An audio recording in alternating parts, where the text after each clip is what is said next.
Salut tuturor, prieteni! Astăzi pe canal vă arăt cum să adăugați un cadru la o pagină în PowerPoint. Pentru asta am deschis PowerPoint. Aici intru la Insert, adică inserare, și aleg forme.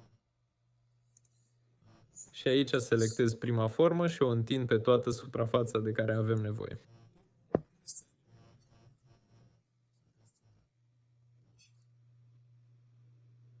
Cam așa. Apoi dau click dreapta pe ea și aleg format, adică editare formă. Gata. Și aici intru la umplere și selectez fără umplere. Gata. Apoi intru la setările liniei și măresc grosimea, astfel mărind dimensiunea cadrului. Puteți schimba și culoarea, de exemplu, în albastru. Gata. Și astfel creăm un cadru pe pagină sau pe zona selectată, cum preferați. Asta e tot. A fost cu voi? Pa tuturor!